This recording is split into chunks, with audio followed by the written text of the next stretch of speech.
Good morning. My name is Peter Husey, and on behalf of NDIA, AFA, and ROA, I want to thank you to this and next in our series of seminars on ballistic missile defense, nuclear deterrence, proliferation, arms control, and defense policy. We are honored today to have Uzi Rubin, who is, many of you know, kind of the father of the Arrow system and ballistic missile defenses in Israel. And he will be talking to us about what he called the Gaza missile wars and some aspects of Iron Dome. Also want to let you know that our seminar series continues on the 25th of this month with General Kowalski, who is Vice Chairman of Strategic Command. And we will also have scheduled Tom D'Agostino, the former head of NNSA, and he will be speaking to us in October to a date to be determined. Our space series continues again on the 19th of this month. The new Space Command Commander, General Hyten, will be will introduce our two speakers. Our speakers are Congressman Bridenstine from Oklahoma, member of the House Armed Services Committee and the Space Committee, and he will be joined by a high-ranking Air Force space acquisition official who will talk about space acquisition reform, threats to our space assets, and secured access to space for our military. On the 18th of this month, we have, as you know, a triad event in Washington, D.C. at the Army-Navy Club. I have 200 guests with 185 seats, so if any of you know anything about alchemy, let me know. We also have, by the way, at the 18th, we will, for the first time in history, every single major nuclear command will be represented by a speaker. I want to thank our friends from Hungary, England, Denmark, and Israel for attending and being here today. And particularly, I want to say hello to my friend Tom Karako, who is here as a fellow over at Georgetown University. Marvin Foyer, who is one of our sponsors from APEC. Michaela Dodge from Heritage Foundation, who does so much of their missile defense work. My dear friend, Professor Curtis from the Naval Academy in Annapolis. My sponsors from Boeing and Aerojet, and also the congressional staff. And I want to say thank you to all our military folks that are here today who give us so much. I also want to say thank you to the Marshall Institute, which is here today filming this event, which they do gratis as one of our associates. And I also want to reach out and say thank you for C-SPAN, who are here today, who will be broadcasting this event intermittently beyond as we go on. Without anything further, I hope those of you interested in our further breakfast will let me know you're attending. Would you all please give a very warm welcome to my dear friend from Israel, Uzi Rubin.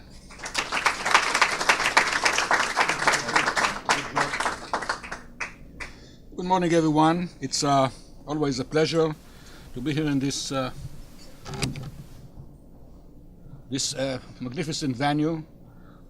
This year, I was scheduled to be here 2 months ago, but then a war started, and I thought it better to postpone it because I would like to give you some kind of a summary, and at that time, there was no summary, it was just the beginning. So now that things are, I'm not sure that are over, but there is a phase over, it's a good time to sit down and sum up what happened here from the point of view of missile defense. And I titled my presentation to you the 2014 Gaza War, which I'm not sure it's over. Let me say, I'm very sure that it's probably not over. And I'll talk about Israel and the missile defense. I'll give you an introduction, a background, the politics of the thing. I'll talk about the threats. And I'll be easy on that because it's very technical, but I'll skip a lot of it. And then I'll talk about the rocket offensive, the structure, the strategy, the tactics of the other side, as portrayed, as can be guessed from the pattern of fire. Israel missile defense in action, the achievement of Iron Dome, and not only Iron Dome, I'll mention another system here. And I will not forget our critics that during the war woke up again and explained that Iron Dome doesn't work. So I'll dedicate some words to that. And I'll make some concluding remarks. I want again to stress, like I do every time, that all the material that you see here is based on public domain, including releases by the Israeli Defense Force. I'm not using any confidential information here. And I'll gladly answer questions, but based on open source material. I want to stress again that all the views and opinions that are here are my own. They don't represent necessarily government of Israel views and opinions. and some of my opinions are controversial in Israel too. So after this preamble, let's go into the introduction. On July 6, the Islamic Jihad and Hamas broke the ceasefire, the 20-long ceasefire that pertained with some breaks during 20 months since Operation Pillar of Defense. The reason for that are controversial in Israel. There is discussion why they broke it up. There is one school of thought, it's a chain of events, it's just escalation. There is another school of thought that was deliberate and planned by the Gaza factions. This is probably will cause a lot of historians and analysts to make other seminars like that about causes of the war. In response, Israel launched in July 8 Operation Protective Edge, which stressed one aim: to stop the rocket fire by military or political means. Hamas, interestingly, declared war on its own with very express objectives specified by Mash'al in his speech in Qatar, and he demanded the lift of the siege of Gaza and spelled out that it means opening all the border crossings and receiving international guaranteed obligation to build an international airport and an international seaport in Gaza. Well, those demands are couched very smartly in humanistic terms. Better life for the Gaza residents, but if you go down to what they mean practically a sovereign Hamas state in Gaza with open borders to the rest of the world, free to import any troops and the weapons that it wants, and without any obligation to any peace with Israel, and committed to the destruction and the elimination of the state of Israel eventually. So with this gap, or this distance between the positions, obviously, successive ceasefires didn't hold out. Fire broke again. Actually, Hamas broke up the ceasefire no less than 11 times. Finally, with Egypt brokered, the Assisi regime brokered the ceasefire. They took hold on August 26 and 27, it kind of took hold. It's still holding on. Its duration remains debatable in Israel. There is discussion whether it's continue, or in about 2 weeks' time we'll see some fighting. So this is the background. Let's now go into the threats. Let me stress that this engagement had air campaign, it has a ground campaign on both sides. Hamas also had a ground campaign of its own. It has a marine operation, Israel Navy operated. I'm skipping all this. I'll concentrate in this presentation only on the assault on Israel, the rocket assault on Israel, and Israel responses, mainly active defense responses. So we have about the arsenal of the enemy. We have two charts which look very similar, but this one, the left one, is released by the Israel Defense Forces, and the right one is released by Hamas. This is very interesting how the graphics even are the same, except that notice in the Hamas, Palestine. This is Palestine, not Israel. Israel doesn't exist here, and the old borders used as the old provinces of mandatory Palestine. However, if you look at the classification, they show, both of us, Hamas and us, show short-range rockets 7 to 15 kilometers, medium-range rockets 20 to 40. And let me say here, what does short-range, medium-range, and long-range mean? In Israeli terms, completely different in American terms. And just to illustrate it, the distance from the city of Gaza to Beersheba, one of the main cities of Israel, is exactly the distance from Dallas Airport to where we are right now. So that is in Israel medium range. So everything is a microscopic scale. Forget the American scale, forget even European scale. We are talking about sizes of London City. So long range is something that can reach Tel Aviv. Again, 70, 80 kilometers, about the distance of Baltimore from here. And long range can reach Haifa, you see here, about 160 kilometers. Those are the classification. Very quickly, let me go over the type of rockets. And again, I'll skip on that. So some of the short-range stuff were actually from Libya. You see that those rockets in Libya, they are from the looted arsenals of Gaddafi. The homemade rocket, Those are the classical Qassam rockets that we call, that are cooked in the Gaza kitchen. They are what's called the sugar rockets, made from sugar and fertilizer with drainage pipes or irrigation pipes. They have a whole home industry making those rockets. And imported Katyushas, classic Katyushas, self-propelled shells. They had thousands of them, and they are very ubiquitous. This is the round made in Iran. This picture, by the way, is taken in Iraq. This is a rocket aimed at American forces in Iraq, and they have multiple launchers of them. They can launch them from the ground. It's not important. So they have all those types. Now, before I go further on, here is the news, the new thing. What happened in the last year and a half was that Hamas and Islamic Jihad established with Iranian support their own rudimentary arms industry for making more elaborate rockets, longer range rockets. Now, when you go into longer range, sugar and fertilizer don't work anymore. You need something better. You need real stuff, real chemicals. You need casings, pipes made of high-grade steel. You need fuses. You need explosive that you can pour in. You need a real industry. And mainly you need the experts to know how to making a good rocket motor is a highly complicated, solid propellant rocket motor is a highly complicated process. So you need the expertise, you need the machinery, you need the mixers. The Iranians are very proud. They published that they helped them. They talk about expert, probably with machinery too. Before the Assisi regime, with the Morsi regime were there were about 1,000 tunnels supplying everything. Actually, it was a highway.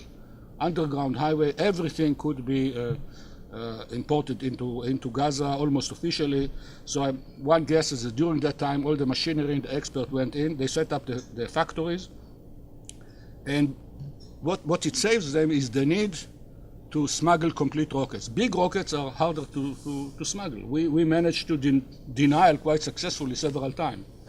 So this caused a lower profile elements to be smuggled in, much easier, like materials that you can smuggle in sacks instead of the whole rocket. And they established those industries, but interestingly enough, separately for Hamas and to the Islamic Jihad. They had their own factories, although they produce very similar types. Why is that? Because Islamic Jihad is more friendly with Iran than Hamas. Hamas had a cool-off period because it supported, it was against Assad, so for a while there was cool down. Two separate industries. You see one of the factories here. Actually, it's a finishing factory, just a paint shop. But anyway, they have all these industries there underground.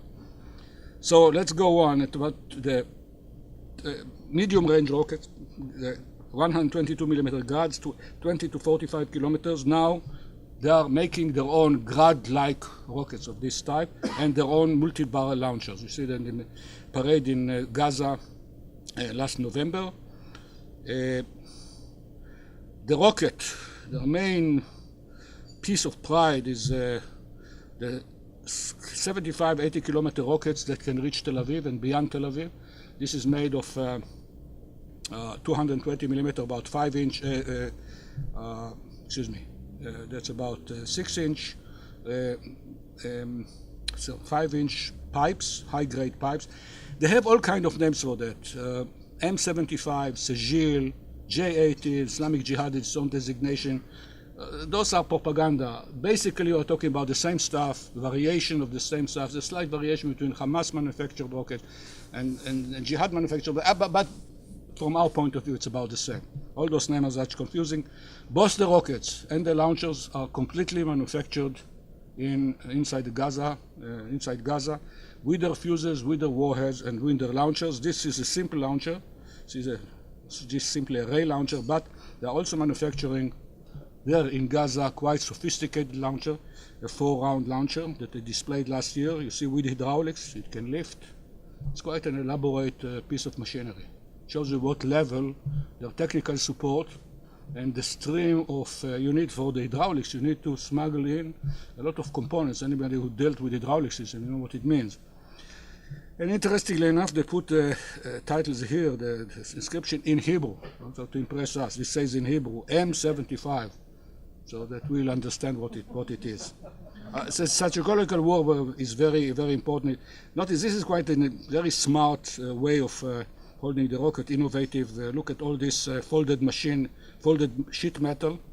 to support the missile. Remember that because we'll see it later on again. So that's the M75 that can reach Tel Aviv and beyond Tel Aviv.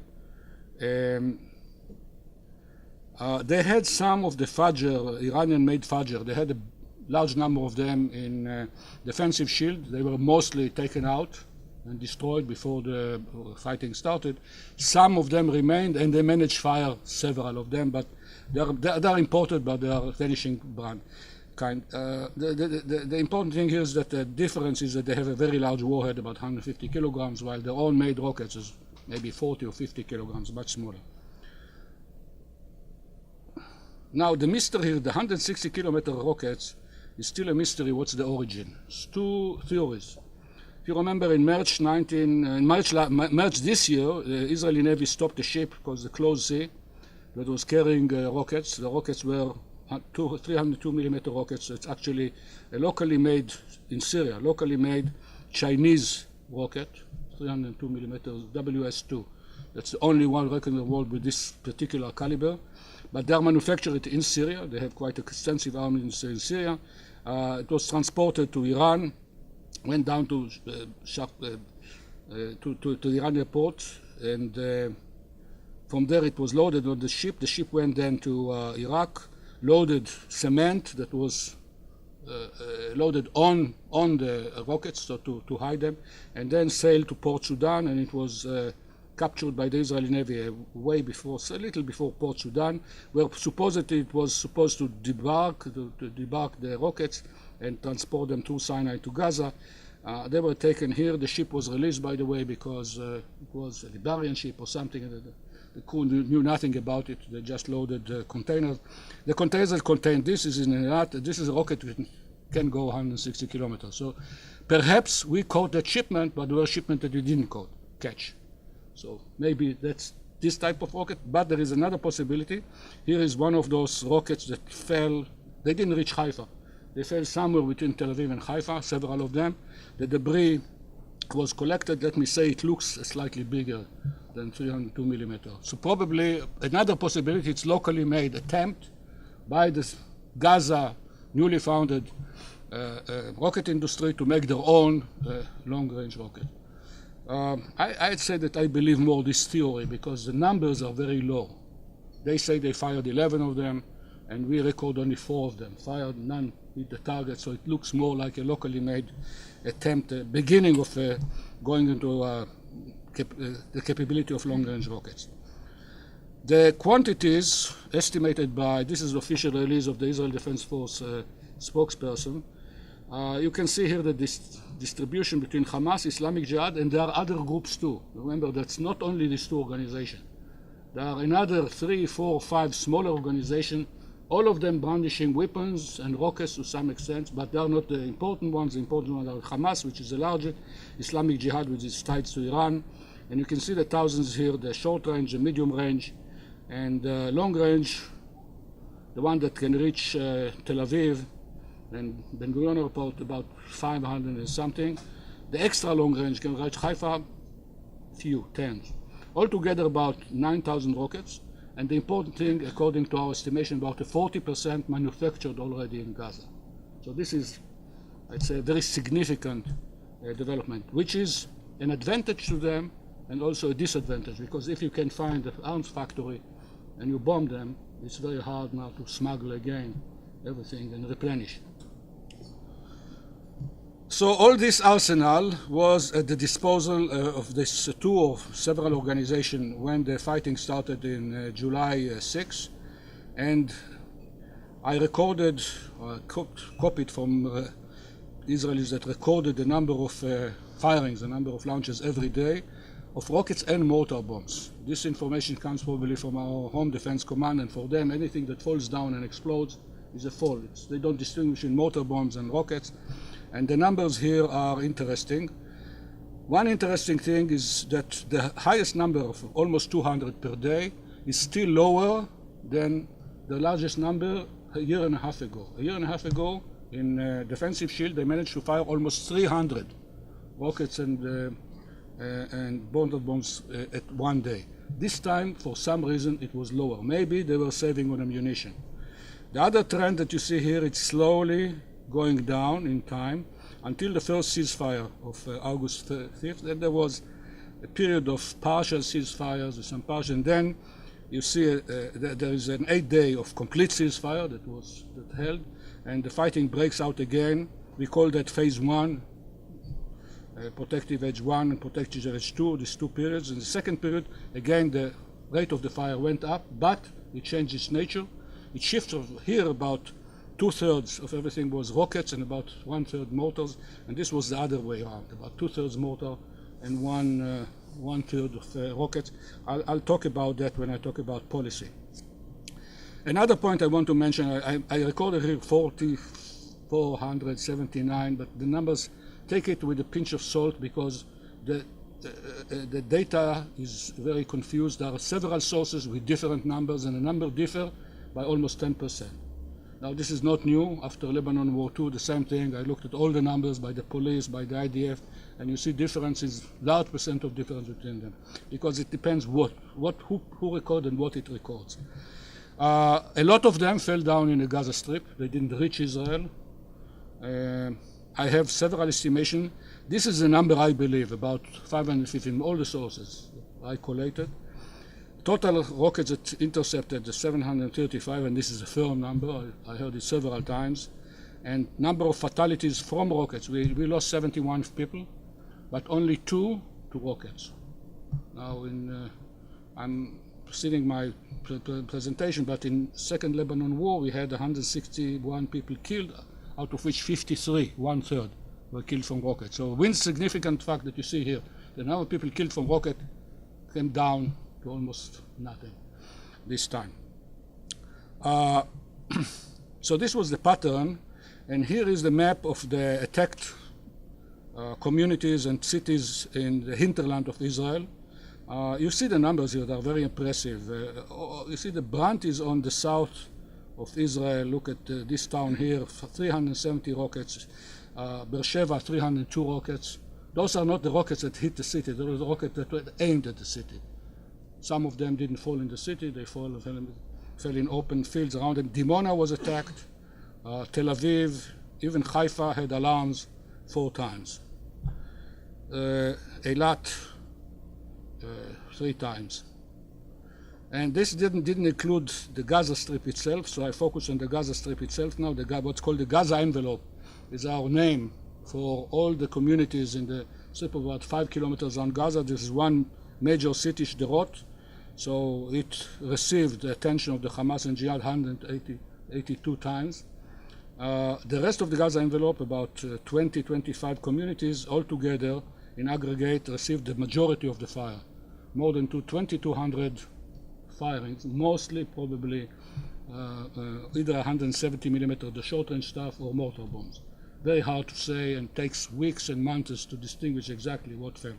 But you see that about 1/2 of the firepower was aimed against the communities in the Gaza envelope. What was the strategy of Hamas and Islamic Jihad? As you can learn, you can guess from their pattern of firing. Obviously, one thing is to spread the attacks, sometimes firing few rockets at some outlying communities in an obvious attempt to spread out the Israeli defense.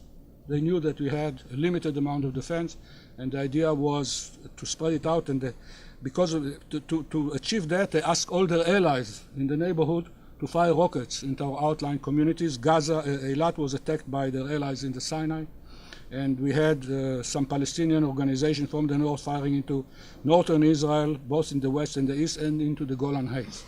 So the idea was obviously to spread, to thin our defenses. Obvious attempt to threaten strategic targets in order to harm Israeli economy. They fired again and again. Even if they didn't fire, they say that they were attacking Ben Gurion Airport. They saw the partial stoppage of flights to Ben Gurion Airport. It's a great success, and they hammered it again and again. They reiterate it's one of their main achievements. They attacked, they say they fire rockets at one of our gas fields nearby, near Ashkelon, Yam Tetis, probably Yam Tetis. It is within range of the medium-range rockets. They fired at Dimona. I don't have to explain what the significance of that. So obviously there was this attempt to harm our economy and demoralize us, of course. Maximization of psychological effect. The firing were concentrated in psychological time. The main time was prime time in the evening.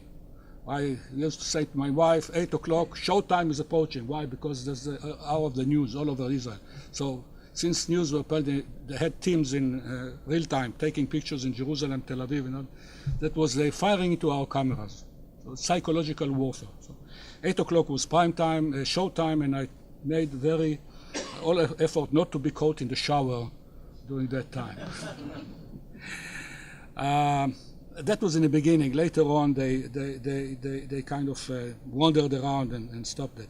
In the second phase of the war in Protective Edge 2, between August 19 and 26, they shifted the fire. The brunt of the fire went down to the Gaza envelope, an obvious attempt, quite successful, to cause mass evacuation of the population. Again, they saw this as an achievement. So they used mortar fire against the nearby communities like Nahal Oz, and fired less towards the hinterland of Israel.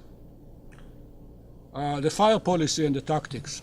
In the first few days of operation, you could see huge salvos, dozens and dozens of Grad rockets firing at a single target, like Beersheba or Ashdod. There was obvious attempt to break through Iron Dome protective screen or by inundating it, by flooding it. It didn't succeed. Iron Dome managed to handle whatever they sent. A few days on into the campaign, you could see the more thrifty policy and the size of the salvos going down, becoming more thinner, linear, probably to save ammunition. They were preparing for extended, protracted campaign.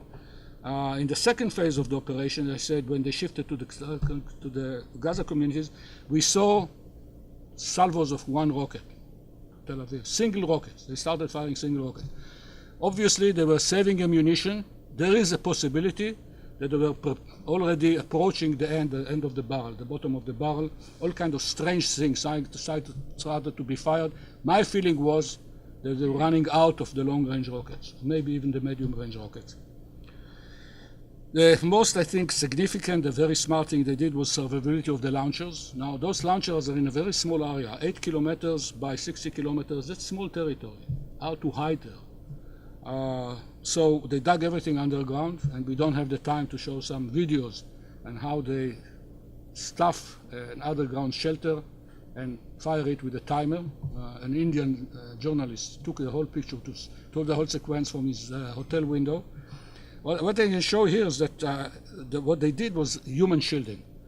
Those launchers were located in places that we attack them, we cause a lot of damage. Look at this thing. This, I think it's a hotel in Gaza. And the launching site is actually in the cellar of the hotel or something like that. Look at this firing it. Here is Ashkelon. This is from Gaza. Here is Ashkelon. Here you see a large salvo being fired from Gaza. Now, I'm sure that our people have all the pictures of all the houses, all the maps, and they can identify the street and the number from which that launcher is firing. And it's no problem to take it out, except this is residential areas with a lot of innocent civilians living there. So that was, human shielding was a deliberate policy, and I saw in the news this morning that Hamas, now that the UN Committee of Inquiry about abuse of human rights, war crimes is starting to work, they made an admission that in some cases they fired from within populated centers. And they apologized and said that the whole of Gaza is a population center, so they had to do it. So this was the attack, this was the policy, that was the strategy. Let's now go to speak about what Israel did about it.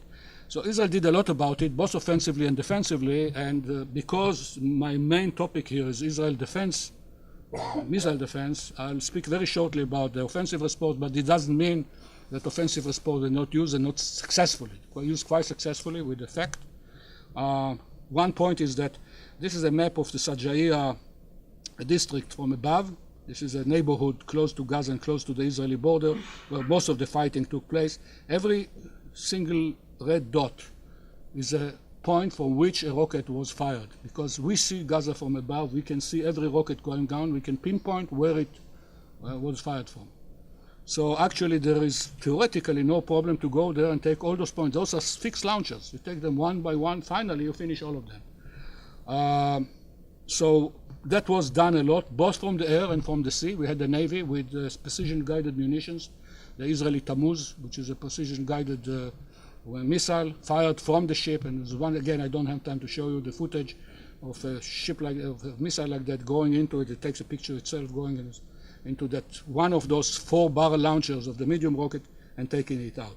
And this is another one of those. Remember those sheet metal of the launcher? Here it is, captured by Israeli ground troops. Although the objective of the ground offensive was not to take out launchers, it was to take out the tunnels, but several launchers were found out, taken out, and here is one of those big launchers. I hope they dug it out and took it back, but I'm sure they didn't. They probably blew it up. So this is the only thing I'm going to say about counterfire and ground operation. Again, I could fill a whole presentation just on that.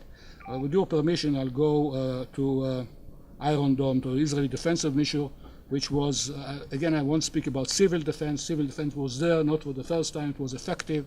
We got alerts in my hometown in Gedera, and when we didn't get an alert, we were in no danger. We could hear the Iron Dome explosions rattling our windows, but nothing came our way. There was no alert, so very precise. I'll speak about our active defense, Iron Dome in action. So Iron Dome deployment. This is a map showing Iron Dome deployment with 2 caveats. First notes, this map is based on published material or published announcement where interception took place. So when I heard that Iron Dome intercepted the rocket in Eilat, I realized that you cannot do it from Tel Aviv, so there is a battery in Eilat. When I heard for the first time that rockets were intercepted on the way to Dimona, I realized that Dimona has defense asset around it.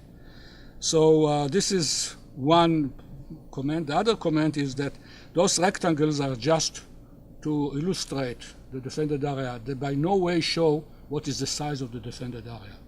I have no idea what's the size. I just illustrated that. So you see that most of Israeli large communities, but not all, had Iron Dome defense at their service. And another point is that Iron Dome does, I remind you again, Iron Dome does not engage every single rocket that's come its way.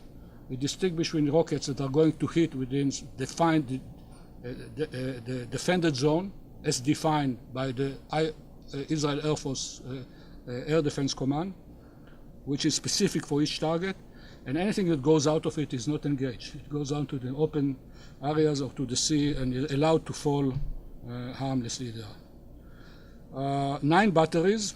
6 batteries were available at the beginning of the war, and 3 more were stood up in an emergency basis, temporary emergency basis during the first 10 days of the fighting. The scores. Again, here is a problem because the scores were published and they are contradictory. What I managed last time after Defensive Shield, there was a publication of the score for each major population center. You could see it very clearly, how many fired, how many missed, how many engaged, how many were shot down. This time, the information was very partial. In the Tel Aviv metropolitan area, I have the information, this is an official information, the total number of rockets was 134, and the number of interceptor rockets about 66. One leaked through, that one that fell near Ben Gurion Airport, and everybody knows now that was a decision, rules of engagement, faulty rule of engagement. That rocket could be destroyed. Unfortunately, people didn't realize the psychological, political meaning and allowed it to fall down. It should have been destroyed. Anyway, if you look at the record here, the score is better than 98%. Nothing fell in Tel Aviv except debris. In Ashdod area, again, I have good information that the total number of rockets was 371. Quite, I think, the most attacked city in Israel. The number of intercepted rockets, again, about 1/2 of it. Again, look at the numbers, about 40%. That doesn't mean that the rocket fire was that accurate. That means that it's a big city. It's not hard to hit. So here you have to take out such large proportion of the rockets that are coming in. Number of rocket leaks, and this number is precise, is 15. So the score is about 96%. Very, very, very impressive, and let me say that way beyond the estimation of the designers themselves. And this reflects actually 3 years of operation, the maturing of the system, the maturing of the technology, the maturing of the teams that operate it, the maturing of the strategy, the tactics, and the rule of engagement. All interland area defended areas, again, there is a controversy here. This number is not very sure. The total number of rockets, if you take all those cities and add them together, is about 1,700. Number of intercepted rockets, this is a solid number, 735. And now the question is how many rockets leaked through the defense. I arrived to this number. It was not released. I derived it from all kinds of sources. In my opinion, somewhere between 80 and 85, something like that. So the score is 90% and a little below. Why is it lower than in Tel Aviv and in Ashdod? Because the closer you are to the source of the fire, the score went down naturally. When the timeline is shorter, it's harder to hit the rockets. I want to remind you that in the last round in defensive shield, the score in Sderot was about 70%. That's the official score, which is also very good. I mean, you shoot down 7 rockets out of 10 at a place which is 4 kilometers from the Gaza Strip. I mean, for Rafael, I'd be very proud of that. But the total score is lower than in Tel Aviv, which is almost a perfect score. Let me proceed and say that the firing policy of Israel used to be ripple fire, like a Patriot, you fire 2 rockets at every, two interceptors at every. This time, most of the firing was done single fire. So to reach 90% with single fire, this is amazing. To me, it's really amazing. I wouldn't have believed it. And the people of Israel experienced it. I mean, they knew that Iron Dome is giving them security. Let's look at some visual evidence. Here is one of the pictures that I like, because you see part of one where there is always a target and an interceptor. This is the first time. This is a very sharp picture. You see part of something, which could be the target or the interceptor, kind of sticking out during the explosion. Let's look at some. I mean, you can go to YouTube, search through YouTube, and spend nights just seeing action from the last war, and then more nights from the previous war. But let me look at some, should we walk with you through some significant footage.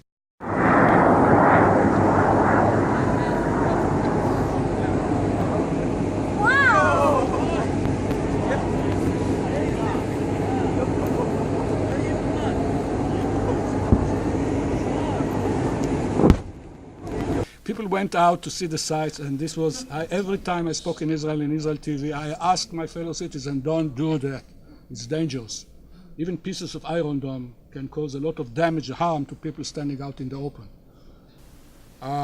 Some idea about the ferocity of the firing, especially in the beginning of the war, in the first few days, you can see from this footage here.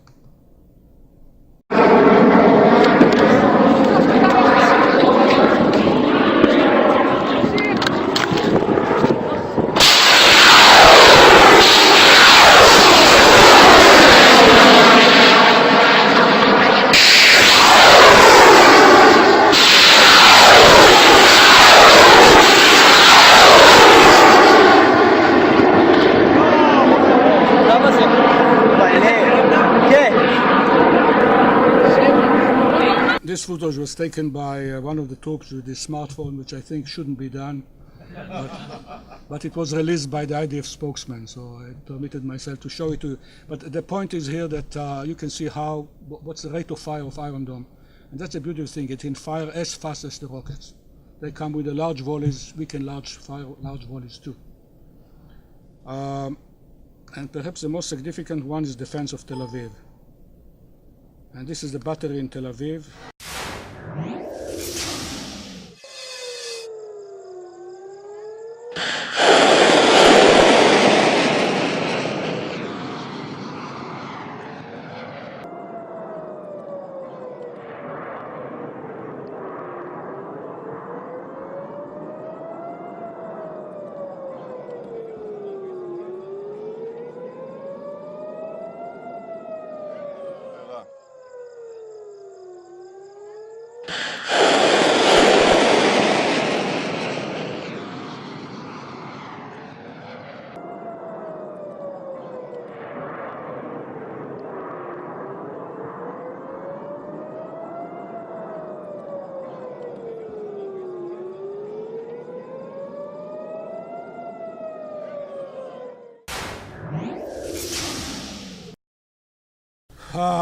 So this brings me to the skeptics. I mean, if you see all these things, you see all these scores, it's really people quite happy.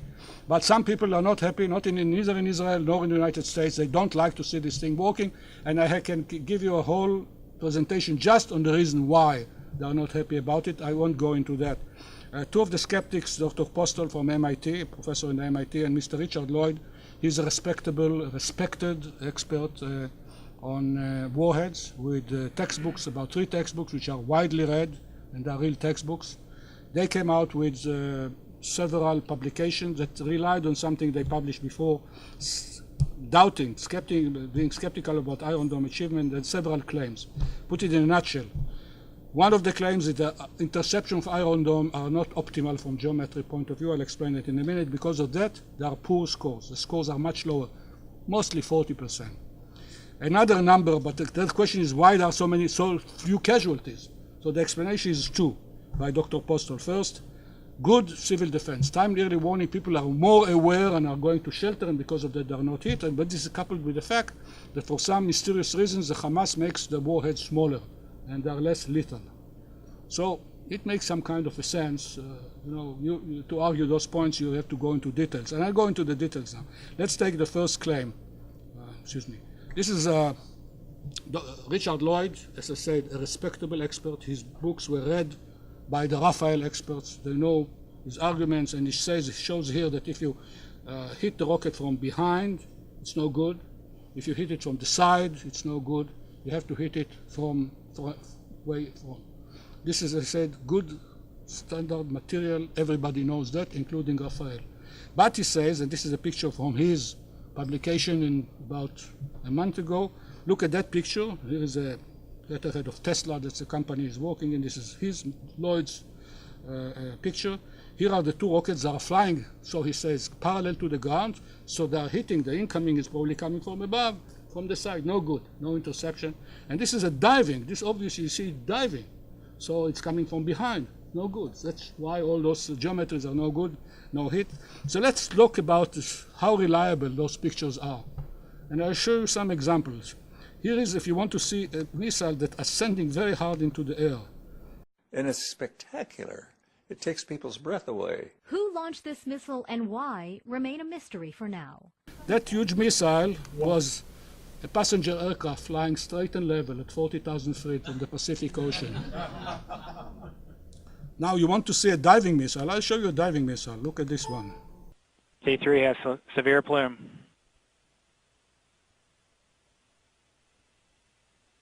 Vehicle attitude nominal. Vehicle power nominal. The operator is not worried because this is a satellite launcher from Kodia. And while this is going into the ocean, it's climbing very hard to space. This is what you see with this 2-dimensional picture. It's nonsense. This is pure guesswork. All those 3 rockets that you saw before are climbing very hard toward the targets. This is simply optical illusion. Anything that you take from behind, when it goes above your head, looks like it's going into the horizon. It's not diving, it's climbing. So that much, and I kind of wonder if one day Mr. Lloyd will see the C-SPAN footage. And if he sees that, let me say that Raphael engineers know his work, respect it, and I kind of puzzled why he's picking on them. Why he thinks that they didn't read his book, they read it. So much for that. But let's look at the claim that the number of cases. Look at the geometry. The best way to see the geometry is to go back, and this is taken from the Judean Hill, and I've seen with my own eyes a scene like that. They're driving down from Jerusalem, and all of a sudden, in front of my eyes, from way down in the near Ashdod, 2 rockets, 2 Iron Domes coming up, 2 explosions, and I looked below to see if there is a telltale explosion of a warhead on the ground. Nothing hit the ground, obviously. But you see the geometry. This is a time lapse. Somebody took a time lapse. Here is the real geometry. It's climbing up and maneuvering towards the end. Let me assure you one thing. Iron Dome is designed to intercept in the optimal geometry. Raphael guys are world experts in what they are doing. Let's look at the number of casualties. So, claim of Dr. Postel, small number, because people are taking shelter. So let's take 3 campaigns. The Second Lebanon War, the defensive shield in Gaza a year and a half ago, and the present conflict. Let's look at the number of batteries in each one. In 2006, we had 0 batteries, no defense. There were 4,200 rockets fired into Israel. Also, the same types, short range, middle range, long range. Haifa was hit, closer communities were hit, the Lebanon envelope was hit. Same mix of rockets. And we had civil defense, alarms, people took shelter, same thing, same degree of sheltering. Still 53 people were killed, and if you take this grim statistics of death, it means that it took about 79, 80 rockets to kill one Israeli. If you look at 2012, we have 5 batteries. There were 1,600 rockets and 5 people that were killed from rockets. Again, we had another death from mortar bomb. So the ratio is now somehow the rockets are much less lethal. It takes 320 rockets to kill one Israeli. Lethality dropped by three quarters. It's 1/4 of the lethality. So what happened? Israelis ran faster to the shelter? No, it's same thing. 2014, we had 9 batteries.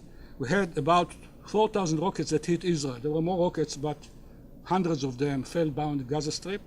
There were 2 fatalities, and let me say, those fatalities did not occur in defended areas of Iron Dome. Still, I take them into account, because maybe we should have more batteries covering the rest of Israel. So I take them into account. The ratio went down to 1 in 2,000. You need now 2,000 rockets to kill one Israeli. How can you do that with better civil defense? More alarms, more shelters. We didn't invest in sheltering in between. We invested in Iron Dome. So there are 2 explanations for that. Either the rockets are becoming 1/20 of the previous lethality. I don't know why the Hamas will do us this favor. Or Iron Dome works. Now you take your choice. But this is not the only indication. There is. By the way, I plotted that because we are engineers. Dr. Postol is a scientist. I'm an engineer. We love crunch numbers, and business graduates like numbers. We engineers like charts. So here's the chart. You see the lethality going down by orders of magnitude each conflict. And if you look at the numbers again, and you figure out what would happen if the ratio would still be 80 rockets per fatality, you take all the numbers of rockets in defensive shield and protective edge, I say this with full cognizance about what I'm saying, that at least 60 Israelis are alive today because of Iron Dome. But there is another damaging indicator, and that's the damage to property. Now in Israel, every Israeli citizen is insured against damage from hostile action. There is a special tax, a property tax on real estate. The income from that is dedicated, fenced only for that insurance. By now the number was published. We have, Treasury has 5.5 billion Israeli shekel, about $1.5 billion. Now in the kitty, they don't have any new tax. They don't have to levy tax in order to compensate everyone for damages that was hurt or injured and property injured during the farm. Actually, they have, during the fighting, they have officials from the Ministry of Finance running to every community that was hit with the forms, asking people to fill it up. It's a psychological prop in order people to feel more secure that they are not alone. Government is supporting them. As I said, the money is behind it, so people use that with the gusto, and they claim for everything. Even the scratch in the car paintwork that was made by parking, they claim they claim it. They claim, and the government is quite liberal about it. So you can get some notion about the extent of the damage from the number of the damage claimed. The numbers are published. In the Second Lebanon War, we had no batteries. We had about 4,000 rockets. There were about 30,000 damage claims, which means about 7 and something damage claim per rocket. Each rocket generated 7 damage claims. Lo and behold, in Gaza, 5 batteries, 1,600 rockets, 3,200 damage claims. For some reason, it dropped down by 1/3, 2 damage claims per rocket. And now in Gaza, the number is from September 3rd, last week. It may grow a bit, but that was a week after the end of the firing, so the number is quite stable.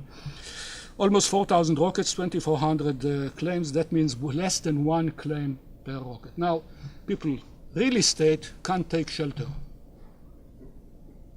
If it's not damaged, that means the rocket didn't hit.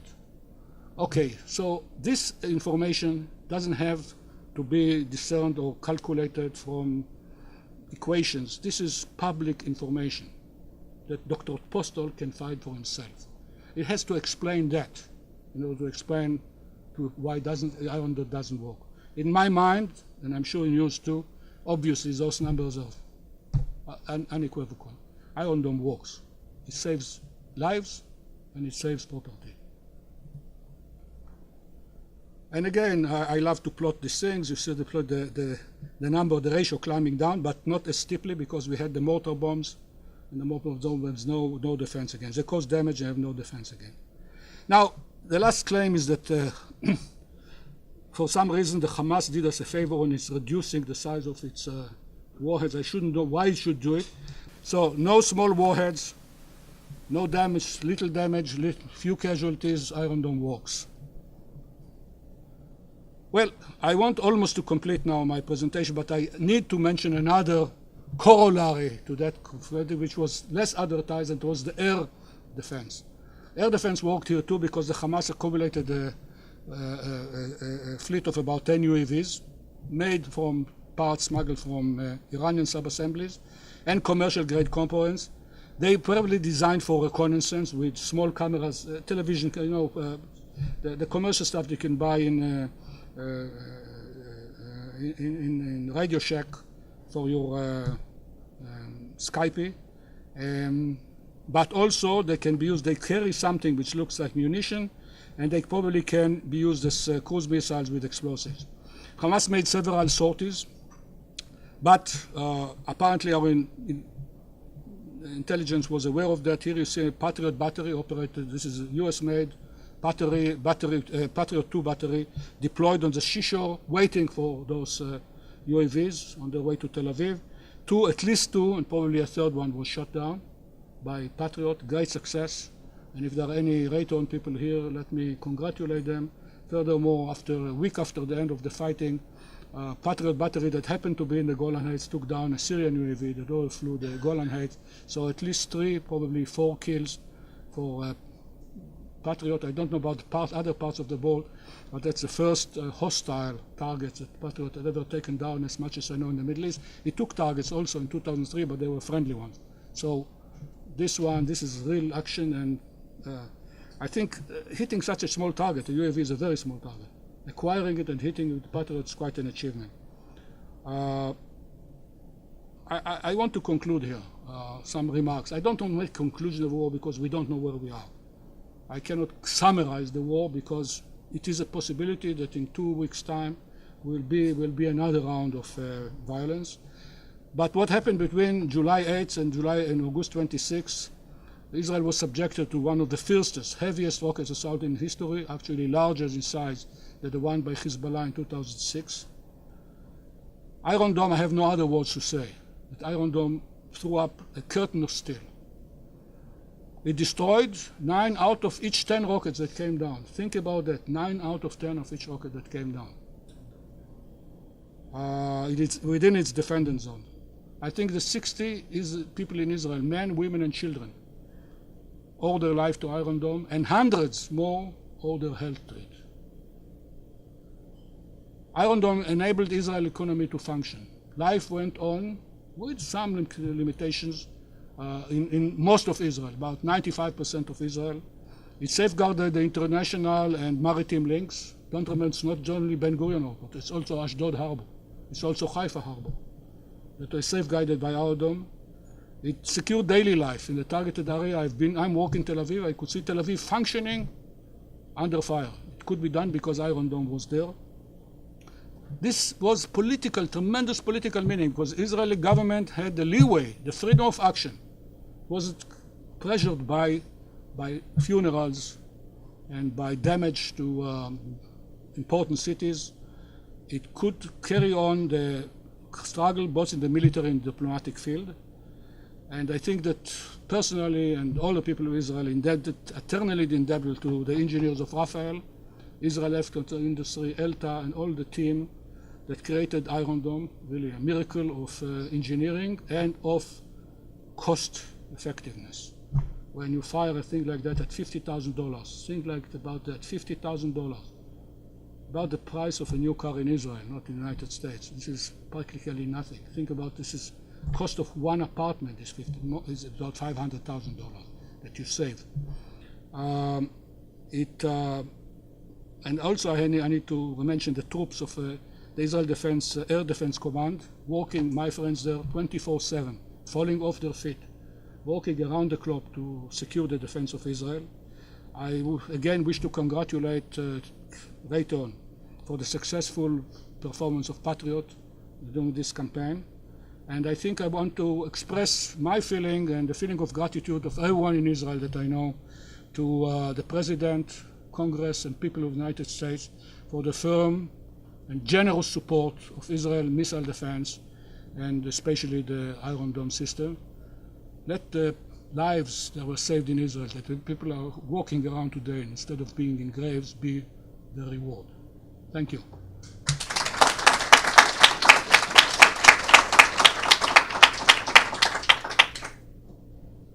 Yes. First, I want to thank you. I'm Richard Hellman from CPAC. I'm Richard Hellman from CPAC and Merkel. And first, I want to thank you. We were in Israel with a study and support mission the first half of August, and all we saw was one puff of smoke in the air over Tel Aviv the first day. But we felt good being under the Iron Dome and the other systems. Second, two brief questions. First, after all these years, 9 years, for example, with respect to Gaza, as an Israeli citizen, how would you say giving up land for peace is working for you? And second, excuse me, what is the plan of peace? Giving up land like Gaza for peace, how is that working for you? And second, with respect to our missile defenses in America, I know there are great differences, but how would you evaluate as a professional our missile defenses in America vis-a-vis what you have in Israel? With your permission, I'll sneak away from answering your question because it's a political question, and I chose engineering, not politics, so I really feel uncomfortable about that. Of course, I have my opinions, but I'm here as a professional. On the second question, there is a threat to the United States forces in the Gulf area, and it's the same threat that are facing us, about the same type of rockets, perhaps more of the same rockets, more accurate. I think that THAAD and Aegis are very effective weapons. They are tested time after time. You still lack the lower tier that is equivalent to our Iron Dome. And I think all of us lack even a lower tier that I'd go into about mortar bombs and the short-range stuff. Yes? Bill Sweetman with Aviation Week. Can you raise your voice? Sorry. Bill Sweetman with Aviation Week. Doesn't work. Oh. Bill Sweetman, Aviation Week.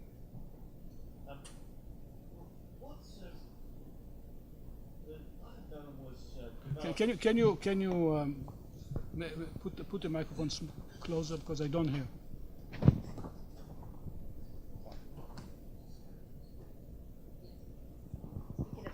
Okay.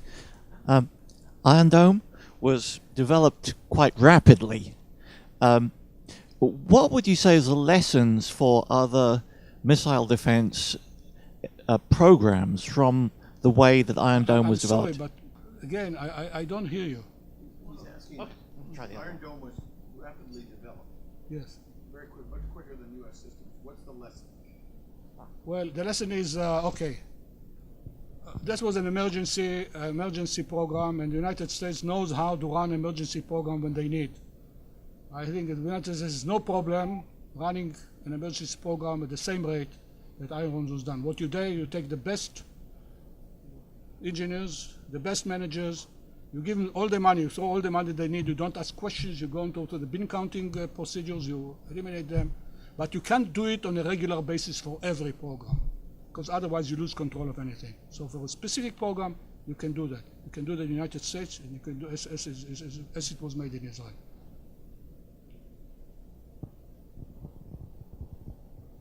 Hi, have you seen any more sophisticated threats, like are they going to any guidance on any of their missiles or using tactics like depressed trajectories and things like that to avoid Iron Dome? or are they still using mainly unguided projectiles? It's unguided. All the projectiles used in this conflict were unguided. Wow. Okay. There's another question there.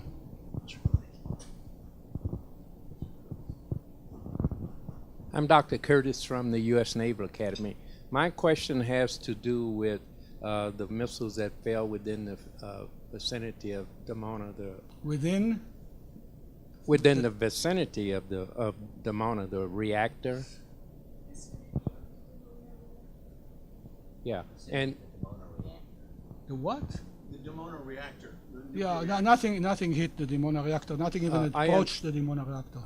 Well, I read that some fell within the vicinity, and I'm wondering, is this an escalation of target selection on the part? Yes, it definitely. Is. Okay. It's an escalation. Not only that, it's Dimona, it's our gas fields, and our Ben Gurion Airport. Mm-hmm. But nothing was surprising. It was expected. Okay, thank you, sir.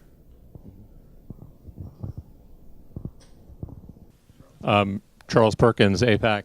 Uzi, two quick things. One, there's been a lot of discussion about how to prevent the next round, how to stop the smuggling. How dependent is Hamas now on internal ability to manufacture inside Gaza versus stopping outside sources? And secondly, although it's not directly on our topic, in past years you've given us a very comprehensive look at the Iranian ballistic missile program, which obviously is related to what was going on in Gaza to some degree. There's a lot of concern about the phased adaptive approach issue here, Iranian ICBMs and so on. I wonder if you could just spend a very brief time talking about where the Iranian ballistic missile program is going, since it's being kept out of the nuclear talks. I'll try to answer that as secondly as I can. I think the Gaza factions are very dependent now on internal manufacturing. Actually, it's a strategic decision not to rely anymore on on full-scale rocket smuggling, but on material. They see it as enriching their own proficiency too. It's a matter of pride that they manufacture them. So they'll continue to manufacture them. How much they can, to what extent they can smuggle in depends really on the Egyptian and how successful they are in stopping the tunnels. Some of the tunnels are still working, and as we hear today, smuggling continues in, and now you have to smuggle sacks of material instead of smuggling rockets. It's much easier. About the Iranians, I cannot go into detail because it's a presentation by itself. Let me say very emphatically, the Iranian ballistic missile program goes on as energetically as before, except one thing: they lowered the profile. They simply don't announce their tests. They do the tests, they don't announce them. And for some reason, the United States also doesn't reveal it. I don't know why. But the program goes on as before. All the ambitions there, middle-range rockets, long-range rockets, ICBMs, everything is there.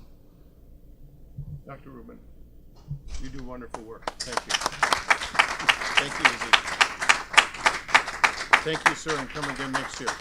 Sure.